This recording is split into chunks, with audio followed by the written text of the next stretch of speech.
Assalamualaikum warahmatullahi wabarakatuh. Waalaikumsalam warahmatullahi wabarakatuh. Jumpa lagi dengan saya dalam channel Pesan Penyanyi tentang pentingnya belajar ma'rifat. Pertemuan kali ini saya tetap berkolaborasi dengan Mbah Munajat Karimullah, dan yang ingin kami bahas pada pertemuan kali ini adalah ruh dan cinta ilahi. Saudaraku, setelah kita memahami bahwa ruh adalah tiupan dari sisi Allah, maka ketahuilah bahwa ruh memiliki fitrah untuk mencintai asalnya, yaitu Allah yang Maha Pengasih. Imam Al-Ghazali berkata bahwa cinta ruh kepada Allah adalah cinta hakiki, karena ruh berasal darinya dan akan kembali kepadanya. Allah sendiri yang menanamkan benih cinta itu dalam diri kita. Karena itu, hati yang bersih akan selalu merindukan Tuhannya. Sesuai dengan firman Allah, surat Al-Baqarah ayat 165, yang artinya, orang-orang yang beriman itu sangat besar cintanya kepada Allah. Ruh yang hidup tidak akan tenang kecuali bila ia merasakan kedekatan dengan sang kekasih. Ia akan resah ketika jauh dan tentram ketika dekat. Inilah yang membuat para pencari Tuhan menangis dalam sujud, rindu dalam zikir, dan bahagia dalam kesendirian yang diisi olehnya. Nabi SAW bersabda dalam sebuah hadis qudsi, "Tidaklah hambaku mendekat kepadaku dengan sesuatu yang lebih aku cintai dibandingkan apa yang telah aku wajibkan atasnya. Dan hambaku terus-menerus mendekat kepadaku dengan amalan sunnah hingga aku mencintainya." Ketika ruh telah dipenuhi cinta kepada Allah, maka dunia tak lagi menyilaukannya. Ia hanya melihat dunia sebagai jalan, bukan tujuan.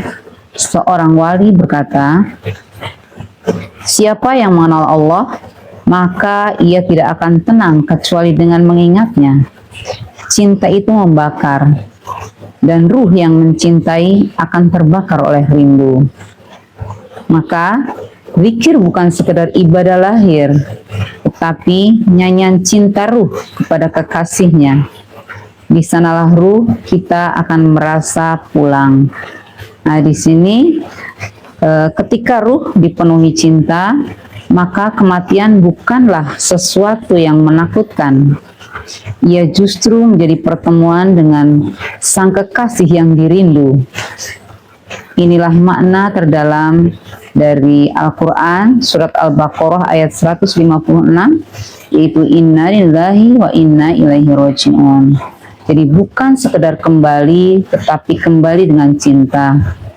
Ruh yang akan berkata, "Ya Allah, aku rindu, aku ingin kembali, aku ingin bertemu." Nah, inilah Mbah Munajat mungkin nanti bisa disampaikan lebih dalam bagaimana kita rawat ruh kita dengan zikir, dengan cinta, dengan sujud yang dalam, agar kelak ketika ruh kita kembali dalam keadaan yang dicintai. Bagaimana Mbah Munajat, monggo dilanjut. Terima kasih Bu Nyai. Ini bahasan yang menarik terkait dengan ruh. Ruh adalah entitas ilahiyah yang tertanam dalam diri manusia. Dia berasal dari alam qadim karena dia adalah percikan ilahiyah. Jadi secara fitrah, ruh itu memang ya ingin kembali kepada Allah sesuai dengan fitrahnya. Bahkan sebagian sufi menganggap ruh di dunia ini, ruh yang melekat pada jiwa manusia, sesungguhnya terpenjara.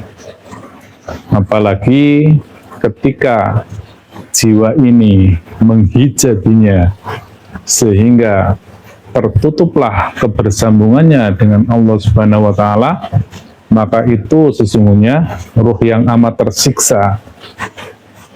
Sebagaimana yang sering kami sampaikan, bahwa diri manusia, jiwa manusia atau kesadaran diri adalah hasil interaksi dari naluriah manusia dengan emosionalnya, dengan akal rasionalnya, dan berkelindan dengan ruhani. Ruh itu sesungguhnya netral, karena ia adalah entitas ilahiyah. Dia berada dalam ordinat 0,000. Jadi tidak ada preferensi sesungguhnya.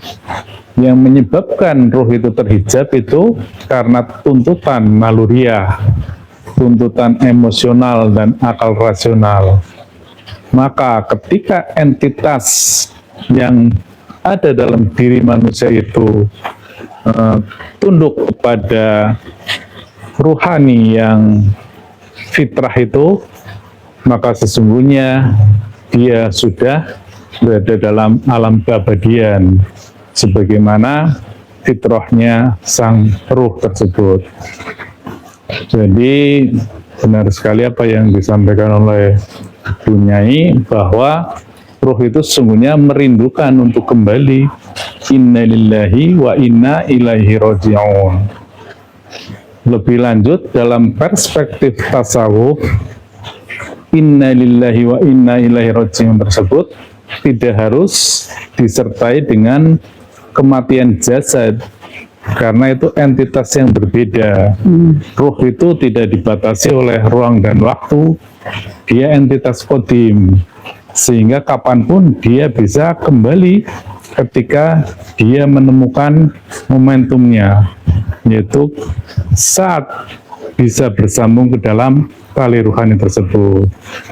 Dan ini yang sering kami sampaikan juga, kebersambungan itu harus ada seseorang yang bisa mempersambungkan ke dalam sistem rohani, yaitu tali wasilah. Jadi kembali lagi ke situ lagi punya Ya, itu. ya, memang. Demikian mungkin perspektifnya. Baik, jadi ruh yang tenang adalah ruh yang selalu tersambung ya. Karena sudah rindu dan selalu tersambung dengan Allah, itulah ruh yang akan kembali dengan tenang ya, Munajat ya. Ini ketersambungannya melalui tali wasilah, melalui guru rohani, guru pembimbing yang akan membimbing rohani kita bagaimana kita bisa kembali menuju jalan ilahi. Begitu Munajat ya. Iya, intinya seperti itu, khususnya bagi orang awam. Tetapi pada orang-orang pilihan yang ruhaniyahnya disucikan, itu ya bisa bersambung, itu seperti para nabi, para waliullah, para mursyid, para rasulun min anfusikum, itu adalah pribadi-pribadi yang bisa bersambung ke dalam sistem rohani tersebut. Kalau bagi orang awam seperti saya, ya tinggal mempersambungkan, tinggal beradaptasi dengan seorang guru mursyid. Sehingga kalau kita ingin ruhaniyahnya bisa bersambung ke dalam tali wasilah tersebut, ya mau tidak mau harus mencari guru mursyid yang bisa mempersambungkan ruhaniyah kita. Ya, artinya kalau kita merawat ruh kita dengan zikir, dengan cinta, dengan sujud yang dalam, agar kelak ketika kembali, ya kembali dalam keadaan yang dicintai. Maksudnya adalah kita wajib mencari guru yang dapat membimbing rohani kita untuk bagaimana kita berjalan menuju pulang. Nah, ini wajib mencari guru mursyid atau guru rohani yang sudah sampai kepada Allah SWT. Demikian Bang Munajat ya. Ya, itu zikir-zikir itu sebenarnya kaifiat-kaifiatnya. Banyak sekali kaifiatnya untuk merawat atau bersambung dengan sistem wasilah tersebut. Tapi yang paling inti adalah bagaimana kita bersambung ke dalam sistem tersebut. Dan bahkan dalam tasawuf juga dikenal adanya mutu qabla anta mutu. Jadi matikanlah dirimu sebelum jasadmu ini mati gitu. Jadi diri kita maksudnya yang naluriah, emosional dan akal rasional itu dikendalikan, sehingga yang menjadi raja dalam diri kita adalah ruhani kita, dan ruh itu adalah percikan ilahiyah. Ketika dia menjadi raja dalam diri kita, maka sesungguhnya laku kita, perbuatan kita adalah af'al atau perbuatan yang terbimbing oleh Allah. Maka sangat benar sekali itu hadis yang dari Siti Aisyah yang menyatakan bahwa tingkah laku Rasulullah adalah sebagaimana Al-Quran itu. Jadi benar-benar sebagaimana wahyunya Allah, selalu terbimbing karena ruhaniyahnya sudah amat sangat presisi. Kurang lebih begitu, Bu Nyai. Ya, artinya bukan semua orang bisa melakukan zikir sendiri, atau kita membutuhkan seorang mursyid atau guru rohani yang arif yang telah menempuh jalan itu dan tahu lubang-lubang bahaya di sepanjang perjalanannya, begitu ya Mursyid ya. Ini menurut Imam Junaidi al-Baghdadi disampaikan bahwa siapa yang tidak memiliki guru, maka gurunya adalah setan. Ini serem juga ini Mursyid. Jadi memang kita tetap harus tadi disampaikan Mursyid bahwa kita itu harus memiliki guru, intinya itu ya. Iya betul, karena itu di alam abstrak itu, di alam metafisik itu sesuatu alam yang tidak bisa dirasionalisasikan. Jadi kalau yang bermain emosional kita justru bisa terdowngrade menjadi memasuki alam bawah sadar, dan itu yang kebanyakan yang dilakukan oleh para pencari yang tidak didampingi oleh seorang guru mursyid. Dan ini menjadi titik krusial juga bagaimana kita mencari seorang guru mursyid. Dan sekali lagi saya sampaikan, ciri-ciri guru mursyid yang bisa mempersambungkan rohani ya ada dua itu. Pertama, dia bisa mempersambungkan rohaniah kita. Yang kedua, bisa membacakan dan sekaligus mengajarkan bagaimana kita mengenal Quran Qadim. Itu menjadi tolok ukurnya gitu. Kalau mursyid kita tidak sampai ke situ ya wajib Mencari, dipertanyakan atau mencari mursyid yang lain gitu. Ya, saya kira cukup ya Munajat untuk pertemuan kita pada kali ini. Mohon maaf jika banyak hal yang kurang berkenan. Akhir kata, ilahi anta maksudi wa ridhoka madhubi. Wassalamualaikum warahmatullahi wabarakatuh.